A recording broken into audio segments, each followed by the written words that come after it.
Hello hi welcome back our channel. இன்னைக்கு வந்து பார்த்தோம்னா நம்ம நாட்டில் எந்த பொருளுக்கு தாங்க விலை ஏறாமல் இருக்குது?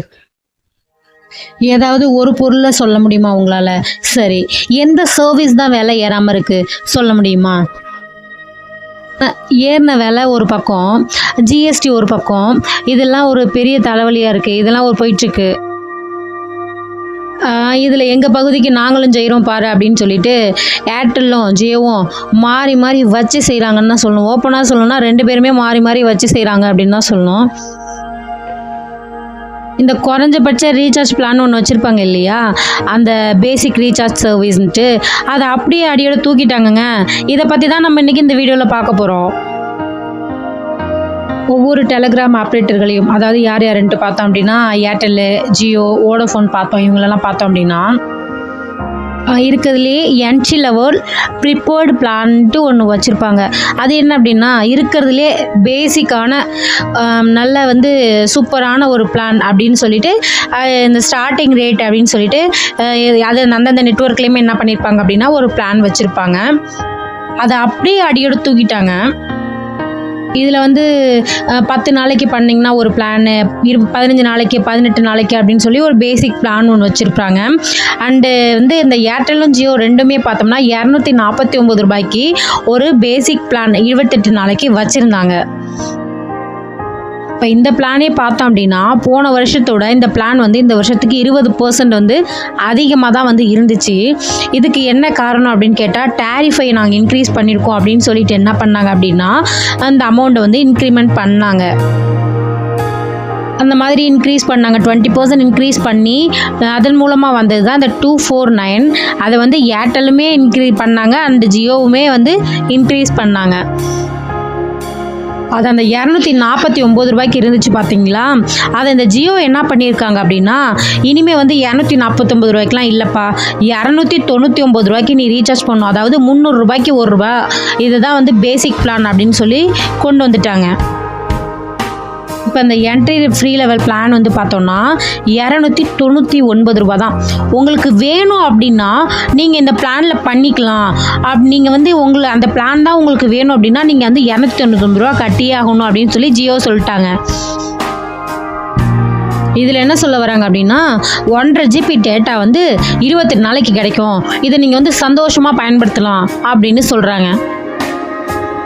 அண்ட் இதில் ஒரு விஷயம் யோசித்து பார்த்தோம்னா 249 ரூபா இருந்த பிளானை 299 ரூபா ஏற்றிட்டு நீங்கள் வந்து சந்தோஷமாக இருன்னு சொன்னால் எப்படிங்க நம்மளால சந்தோஷமாக இருக்கணும்? மக்களாகிய நாம் எப்படி சந்தோஷமாக இருப்போம்னு தெரியல. அவங்க ஆனால் சொல்கிறாங்க நீங்கள் வந்து 1.5 GB 28 நாள் யூஸ் பண்ணி சந்தோஷமாக இருங்க அப்படின்னு சொல்கிறாங்க.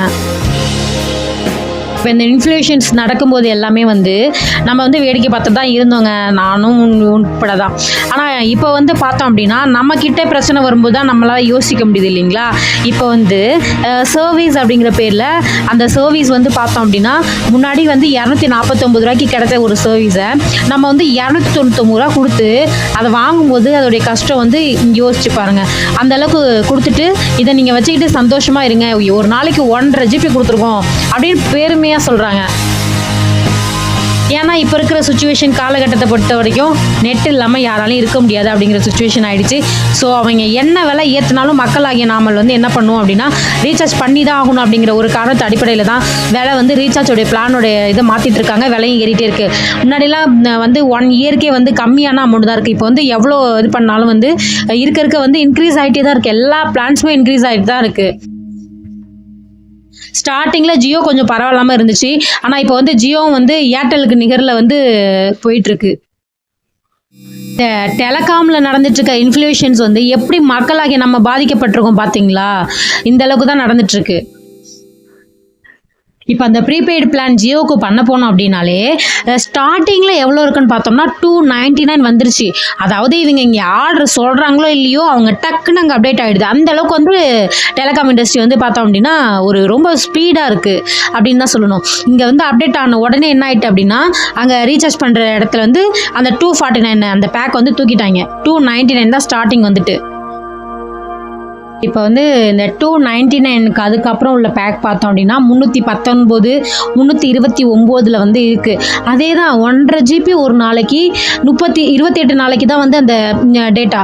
அப்படி இருக்கிறப்போ அதை வந்து அடுத்து வந்து நெக்ஸ்ட் லெவலில் கூட இன்க்ரீஸ் பண்ண வாய்ப்பு இருக்குன்னு சொல்லிட்டு பெரிய அந்த வல்லுநர்கள்லாம் வந்து சொல்லிட்டு இருக்காங்க.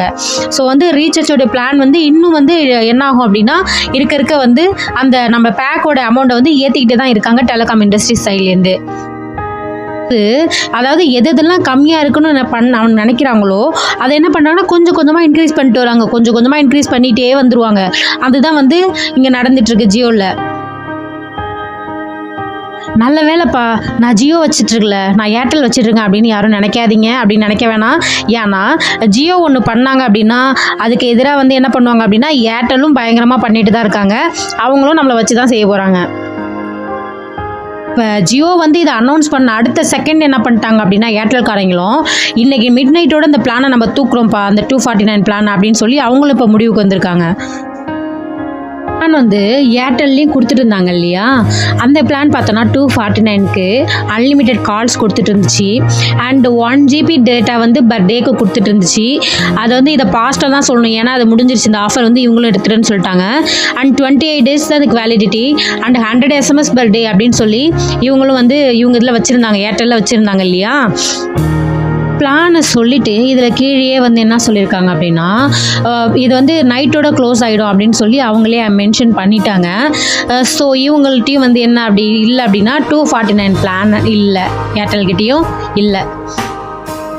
இப்போ வந்து பார்த்தோன்னா பேசிக் பிளான்ஸ் வந்து 249 இல்லை, அதை மறந்துடுங்க. 299 அதாவது 300, ₹1 தானே கம்மி.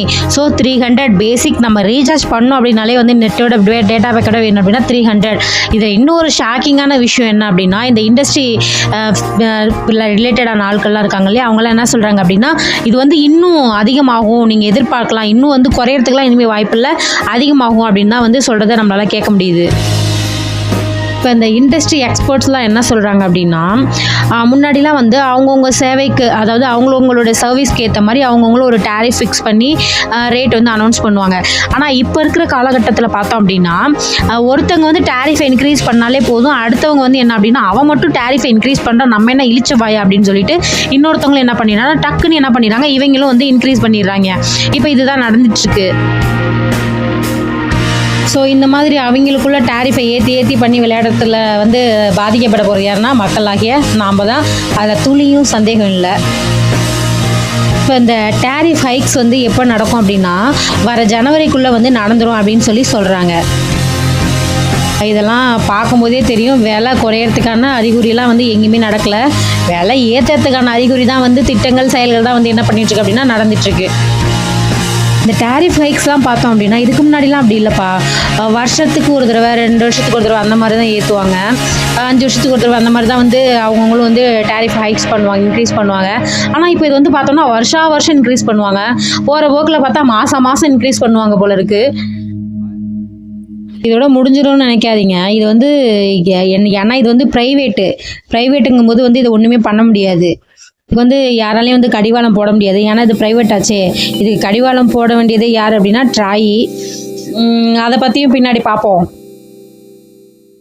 பிளான்ஸ்லாம் வந்து இம்ப்ளிமெண்ட் பண்ணிட்டாங்க, அதாவது இந்த டேரிஃபெல்லாம் ஹைக்ஸ் பண்ணிட்டாங்க அப்படின்னா இந்த வந்துட்டு ARPU அப்படிங்கிறது என்ன அப்படின்னா நம்மக்கிட்டே இருந்து ஒரு யூசர்கிட்டே இருந்தோம், நீங்கள் ஏர்டெல் யூஸ் பண்ணுறீங்களோ இல்லை ஜியோ யூஸ் பண்ணுறீங்களோ ஏதோ ஒன்று சம்திங் யூஸ் பண்ணுவீங்க, அப்போ ஒரு யூசர்கிட்ட இருந்தோ அவங்க வந்து எவ்வளோ வந்து பணத்தை எக்ஸ்டெண்ட் பண்ணி வாங்குறாங்க அப்படிங்கிறத பொறுத்து இருக்குது.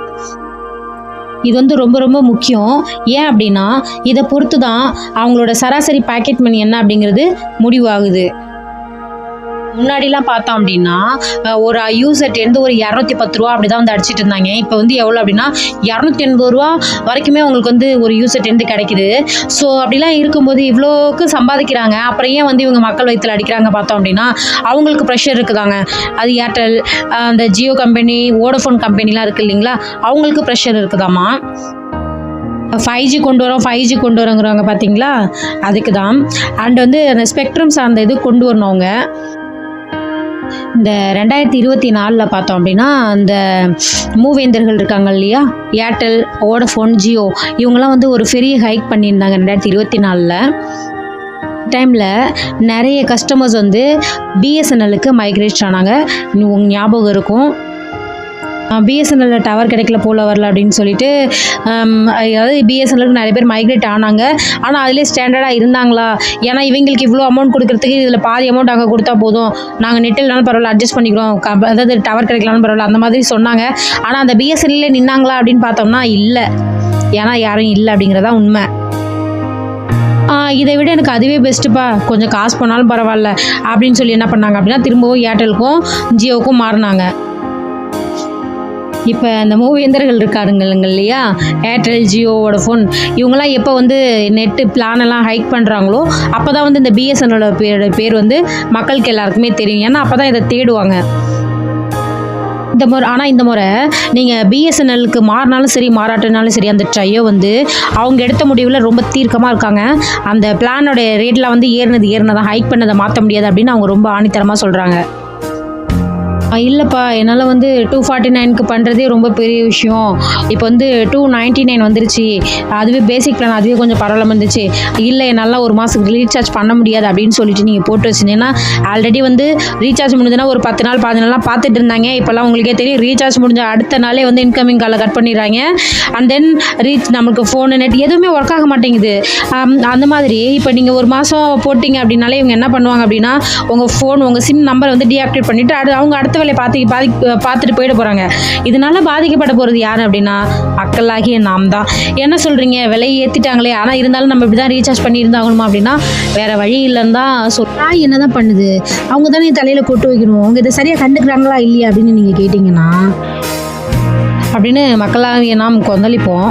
ஆனால் இந்த ட்ராய் என்ன தெரியுமா பண்ணிட்டுருக்கு, இந்த ஸ்பேம் கால்ஸ்லாம் இருக்குது இல்லைங்களா, ஸ்பேம் கால்லாம் வந்து எப்படி நம்ம வந்து கேன்சல் பண்ணுறது, இதெல்லாம் மக்களுக்கு வந்து ஒரு பெரிய தலைவலியாக இருக்குது இல்லையா, இதெல்லாம் வந்து நம்ம எப்படி இந்த தலைவலியிலேருந்து பாதுகாக்கிறது அப்படின்னு சொல்லிட்டு அவங்க ட்ராயோட வேலையை அவங்க பார்க்க ஆரம்பிச்சிட்டாங்க. ஒத்துக்கலாம், இந்த ஸ்பேம் கால்ஸ் வந்து அதை நோக்கி ஃபோக்கஸ் பண்ணுறதுங்கிறது ஒரு நியாயமான விஷயந்தான். ஏன்னா நம்ம ஒரு முக்கியமான மீட்டிங்லேயோ ஏதோ ஒரு நமக்கே ஒரு ப்ராப்ளம் அந்த மாதிரி இருக்கும்போது இந்த ஸ்பேம் கால் வந்து நமக்கு இன்னும் தலைவலியை கொடுக்குறது அப்படிங்கிறது உண்மையான விஷயமாக தான் இருக்குது. இருந்தாலும் வந்து இங்கே என்ன நடந்துட்டுருக்கு, இவங்க எதை நோக்கி ஃபோக்கஸ் பண்ணிகிட்ருக்காங்க அப்படின்னு யோசிக்கும்போது கொஞ்சம் வந்து பிரச்சனையாக தான் இருக்குது. ஆனால் இதை வந்து கண்ட்ரோல் பண்ணணும், ஸ்பேம் கால் அப்படிங்கிறது ட்ராயோட முக்கியமான விஷயந்தான். ஆனால் இப்போ என்ன நடந்துட்டுருக்கு அப்படிங்கிறத வந்து ஃபோக்கஸ் பண்ணி இதை கண்ட்ரோல் பண்ணணும்ல, அப்படிங்கும்போது யோசிக்கணும் இல்லையா. இப்போ வந்து இவங்க வந்து என்ன அப்படி சொல்கிறாங்கன்னா, ஏர்டெலுக்கும் ஜியோவுக்கும் வந்து ரொம்ப ப்ரெஷராக இருக்குதாம்மா, அவங்களுக்கு இது பத்தலை அப்படின்னு சொல்லி தான் ஏற்றிருக்காங்க. ஆனால் வந்து இதுதான் பிஸ்னஸோட ட்ரிக்ஸு. ஷேர் மார்க்கெட் பக்கம் பார்த்தோம் அப்படின்னா ஏர்டெல்லு ஜியோவோடது பார்த்தோம்னா சூப்பராகவே இருக்குது. ஷேர் மார்க்கெட்டில் பார்த்தோம்னா எந்த அளவுக்கு பிளான்ஸை வந்து ஹைக்ஸ் பண்ணிகிட்ருக்காங்களோ இவங்களுக்கு வந்து பார்த்தோம் அப்படின்னா அந்த ஷேர் மார்க்கெட்டில் வந்து இன்வெஸ்டர்ஸ் அந்த இது பார்த்தோம் அப்படின்னா ஹை ஸ்பிச்சில் போயிட்டுருக்கு. இதில் பார்த்தோன்னா ஷேர் மார்க்கெட்டில் வந்து நல்ல இன்க்ரீஸில் இருக்குது. அண்ட் வந்து இந்த ஷேர் மார்க்கெட்டில் இன்வெஸ்ட் பண்ணுறது யார், மக்களாகிய நாம தான். இப்போ இந்த ரீசார்ஜ் பண்ணி அவங்களுக்கு இன்வெஸ்டர்ஸ், அதாவது அவங்களுக்கு பணம் கொடுக்குறது யார், மக்களாகிய நாம தான். அப்போ நம்மக்கிட்டே இருந்து நமக்கே கொடுக்குற மாதிரி தான் இருக்குது, இன்டெரக்டாக இருக்குது. இப்போ இதை யோசிச்சு பார்த்தீங்கன்னா ரீசைக்கிள் மாதிரி தான் இருக்குது. ஆனால் பணத்தை எடுக்கிறவங்களுக்கு அந்த பணம் போய் சரிதானா இல்லை, பணம் எடுக்கிறவங்க ஒரு ஆள், பணம் கொடுக்குறவங்க ஒரு ஆள், அந்த மாதிரி தான் இருக்குது. ஏன்னா பணம் கொடுத்து ரீசார்ஜ் பண்ணுறவங்க எல்லாருமே ஷேர் மார்க்கெட்டில் வந்து பணம் போட்டிருப்போமா அப்படின்றது எந்த ஒரு உத்தரவாதமும் கிடையாது. அப்போ பணம் போட்டிருக்கவங்களுக்கு நம்மளோட பணம் என்ன போகுது அப்படின்னா அவங்களுக்கு பங்கு போயிடுது. இதுதான் பிஸ்னஸ், நம்ம இந்தியாவில் நடந்துட்டுருக்க பிஸ்னஸ். மக்களாகிய நாம தான் சிந்திக்கணும். அந்த பிஎஸ்என்எல்லுக்கு மாறலாமா அப்படின்னு பார்த்தோம்னா, பிஎஸ்என்எல் ஞாபகம் எல்லாருக்குமே வந்திருக்கும் இல்லையா. இது வந்து அந்த காலத்துலலாம் பிஎஸ்என்எல் சிம் வாங்கணும் அப்படின்னா ரொம்ப நடந்து போய் ரொம்ப தூரத்துலேருந்து வாங்கிட்டு வந்து யூஸ் பண்ணவங்களாம் நிறைய பேர் இருக்காங்க. ஏன்னா பிஎஸ்என்எல் தான் ஃபஸ்ட்டு வந்துச்சு. இப்போ வந்து நம்ம ஆக்ரோஷ்பட்டு உடனே பிஎஸ்என்எல்க்கு மாறுவோம். ஆனால் பிஎஸ்என்எல் யூஸ் பண்ணி பார்த்து என்ன பண்ணுவோம் அப்படின்னா திரும்ப மைக்ரேட் ஆகும். எங்கே வருவோம், ஏர்டெலுக்கோ இல்லை ஜியோவுக்கோ தான் வருவோம். அப்போ நம்ம முன்னாடியே சொன்னோம் பார்த்தீங்களா, ரீசைக்கிள், அந்த பணத்தை கொடுக்குறாங்கன்ட்டு, அதே மாதிரி தான் இதுவும்.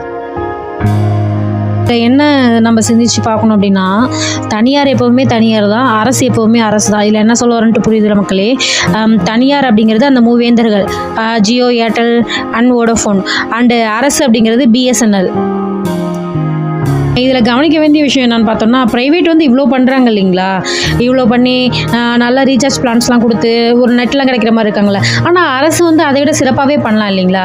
ஆனால் அந்த அரசு வந்து அந்த பிஎஸ்என்எல் சைடு வந்து கொஞ்சம் கான்சென்ட்ரேட் பண்ணி என்ன பண்ணலாம் அப்படின்னா, அதை ஒரு புத்துயிர் கொடுத்து வந்து மீட்டு கொண்டு வந்தாங்கன்னா என்ன பண்ணலாம் அப்படின்னா, நம்ம வந்து இந்த சைடு தான் இருப்போம். அந்த ப்ரைவேட் சைடு அந்த மூவேந்தர்கள் சைடு என்ன பண்ண மாட்டோம் அப்படின்னா, நம்ம மைக்ரேட் ஆக மாட்டோம் இல்லைங்களா.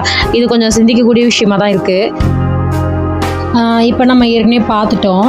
இந்த ஜியோ வந்து ரூ. 249 ரீசார்ஜ் திட்டத்தை 28 நாளுக்கு செல்லுபடி ஆகக்கூடிய ஒரு திட்டத்தை, ஒரு நாளைக்கு 1 GB டேட்டா கொடுத்துச்சு, வரம்பற்ற அதாவது அன்லிமிட்டெட் கால்ஸ் கொடுத்துச்சு. இந்த திட்டத்தில் ஜியோ சினிமா சந்தாவையும் இலவசமாக கொடுத்தது. இந்த நிலையில் இந்த திட்டம் வந்து தற்போது நிறுத்தி வச்ச பிறகு பல பயனாளிகள் என்ன பண்ணியிருக்காங்கன்னா, கஸ்டமர்ஸ்லாம் கவலை அடைஞ்சிருக்காங்க. இந்த திட்டத்தை வந்து ஜியோ ஏன் நிறுத்தியது அப்படின்னு கேள்வி எழுந்திருக்கு. நிறுத்தப்பட்டதுக்கு காரணம் என்ன அப்படின்னு பார்த்தோம்னா, லாபத்தை அதிகரிக்கும் முயற்சி.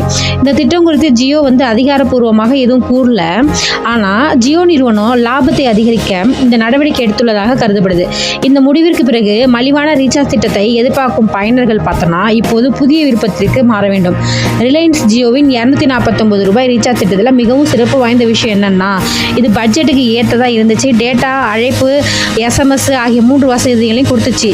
ஜிஎஸ்டி வரி விஷயத்தில் வரும் மாற்றம் நிதியமைச்சர் நிர்மலா சீதாராமன் கூறியது என்ன அப்படின்னு பார்த்தோம்னா, இந்த திட்டம் வந்து 28 நாளுக்கு வேலிட்டி, ஒரு நாளைக்கு 100 SMS மற்றும் ஜியோ டிவியுடன் ஜியோ கிளவுட் போன்ற சேவைகளுக்கான இலவச அணுகலையும் வழங்குச்சு. இது இந்த திட்டத்தை மேலும் சிறப்புடையதாக்கிச்சு. அதனால தான் நிறைய பேர் இந்த ரீசார்ஜ் திட்டத்தை பயன்படுத்தி வந்தாங்க. அந்த நேரத்தில் ஏர்டெல் அண்டு வோடஃபோன் எல்லாருமே வந்து விலையை உயர்த்திட்டாங்க. இப்போதைக்கு நம்ம பட்ஜெட்டுக்கு பிஎஸ்என்எல் மட்டும்தான் சரியாக இருக்குது. இருந்தாலும் பிஎஸ்என்எல்ல வந்து எல்லா இடத்துலையும் டவர் கிடைக்குதா அப்படிங்கிறது ஒரு கொஷின் மார்க்காக தான் இருக்குது. நீங்கள் அப்படி இருக்கும் பட்சத்தில் என்ன நெட்டை வந்து யூஸ் பண்ணலாம், எந்த நெட்வொர்க் சைடு போகிறீங்க அப்படிங்கிறத மறக்காமல் கமெண்ட் பண்ணுங்கள். அண்ட் தென் இந்த வீடியோ உங்களுக்கு பிடிச்சிருக்கா என்னன்னு மறக்காமல் ஷேர் பண்ணுங்கள். தேங்க்யூ ஃபார் வாட்சிங் மை சேனல்.